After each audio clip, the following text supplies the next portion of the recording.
ഇവാഞ്ചലിയും അനുദിന സുവിശേഷ വിചിന്തനം. പെസഹ കാലം 2-ാം വാരം ബുധൻ.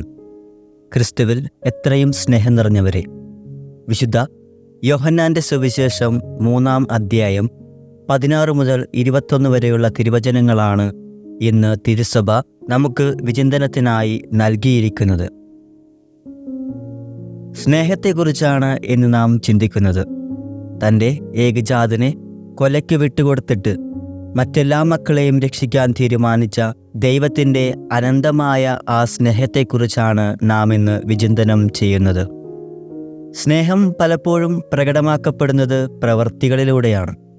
വാക്കുകൊണ്ട് പ്രകടിപ്പിക്കുന്ന സ്നേഹത്തേക്കാൾ ഉപരിയായി പ്രവൃത്തികൾ കൊണ്ടുള്ള സ്നേഹമാണ് കൂടുതൽ ഈസിയായി നമുക്ക് മനസ്സിലാകുക. വിശുദ്ധ ഇഗ്നേഷ്യസ് ഓഫ് ലയോള പറയുന്നുണ്ട്, സ്നേഹം വാക്കുകളേക്കാൾ കൂടുതലായി പ്രവൃത്തികളിൽ കാണപ്പെടുന്നു. അതുകൊണ്ടാവണം സ്നേഹത്തിന് ഭാഷയില്ലെന്ന് നമ്മൾ പറയുക. പ്രവൃത്തി കൊണ്ടുള്ള സ്നേഹം മനുഷ്യന് മാത്രമല്ല, മൃഗങ്ങൾക്ക് പോലും മനസ്സിലാകും എന്നത് നിരാകരിക്കാനാവാത്ത ഒരു സത്യമാണ്. ദൈവം വിവിധ കാലങ്ങളിൽ മനുഷ്യരായ നമ്മോട് പ്രകടിപ്പിച്ച അനന്തമായ സ്നേഹപ്രവർത്തികളാണ് ബൈബിളിൽ ഉടനീളം നാം കാണുന്നത്. പഴയ നിയമത്തിലൂടെ കടന്നു പോകുമ്പോൾ നമുക്ക് കാണുവാൻ സാധിക്കും, ചെങ്കടൽ 2ആയി പിളർന്നതും പകൽ മേഘസ്തംഭമായും രാത്രി അഗ്നിസ്തംഭമായും അവരുടെ കൂടെ നടന്നതും മന്ന പൊഴിച്ചതുമൊക്കെ ആ വലിയ സ്നേഹത്തിൻ്റെ പ്രവൃത്തികളായിരുന്നു. ഇനി പുതിയ നിയമത്തിലേക്ക് വരുമ്പോൾ നമുക്ക് കാണുവാൻ സാധിക്കും, ദൈവം തൻ്റെ പുത്രനെ നമുക്കായി അയക്കുന്നത്. തൻ്റെ ഏകജാതനിൽ വിശ്വസിക്കുന്ന ഏവനും നശിച്ചു പോകാതെ നിത്യജീവൻ പ്രാപിക്കുന്നതിന് വേണ്ടി തൻ്റെ ഏകജാതനെ നൽകാൻ തക്കവിധം ദൈവം ലോകത്തെ അത്രമാത്രം സ്നേഹിച്ചു. ദൈവം തൻ്റെ പുത്രനെ ലോകത്തിലേക്ക് അയച്ചത് ലോകത്തെ ശിക്ഷയ്ക്ക് വിധിക്കാനല്ല, പ്രത്യുത അവൻ വഴി ലോകം രക്ഷ പ്രാപിക്കാനാണ്. അത്ര വലുതായി നമ്മെ സ്നേഹിച്ചിട്ടും ആ സ്നേഹത്തെ നാം മനസ്സിലാക്കുന്നില്ല. എന്നാലും കാണാതായ ആടിനെ തേടി കണ്ടുപിടിക്കുന്നത് പോലെ നമ്മെ തേടിയെത്തുന്ന സ്നേഹമാണ് ദൈവത്തിൻ്റേത്. നമ്മൾ എത്രത്തോളം ദൈവത്തിൽ നിന്നും അകന്നു പോയിട്ടും നമ്മെ വിടാതെ പിന്തുടരുന്ന സ്നേഹമാണ് ദൈവത്തിൻ്റേത്. ഒരു കഥ ഇപ്രകാരമാണ്. മയക്കുമരുന്നിനും കറുപ്പിനും അടിമപ്പെട്ട് ജീവിതം നശിപ്പിച്ചു കളഞ്ഞ ഒരു മനുഷ്യനുണ്ടായിരുന്നു.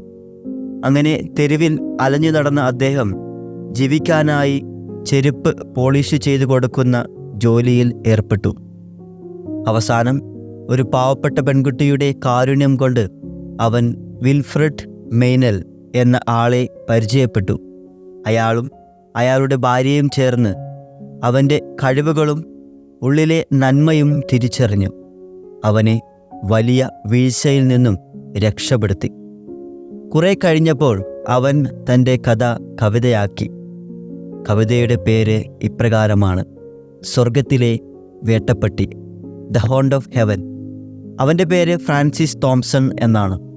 ഇംഗ്ലീഷ് സാഹിത്യത്തിൽ അതിപ്രശസ്ത കവിയാണ് അദ്ദേഹം.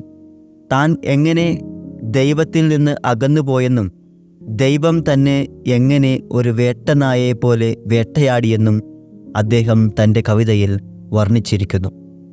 ഇരയെ കിട്ടുന്നതുവരെ വേട്ടനായ വേട്ടയാടുന്നത് പോലെ ദൈവം അത്രമാത്രം തോംസനെ സ്നേഹിച്ചു. തിരിച്ചു കിട്ടുന്നതുവരെ സ്നേഹിച്ചു. തിരിച്ചു കിട്ടുന്നതുവരെ ദൈവത്തിൻ്റെ സ്നേഹം അവനെ വേട്ടയാടി. ആ നല്ല ദൈവത്തിൻ്റെ സ്നേഹം നമ്മെ ഓരോരുത്തരെയും വേട്ടയാടുന്നുണ്ട്. ആ സ്നേഹം മനസ്സിലാക്കി ദൈവത്തിങ്കിലേക്ക് തിരിയുവാൻ നമുക്ക് പരിശ്രമിക്കാം. ദൈവം നമ്മെ എല്ലാവരെയും സമൃദ്ധമായി അനുഗ്രഹിക്കട്ടെ. ആമേൻ.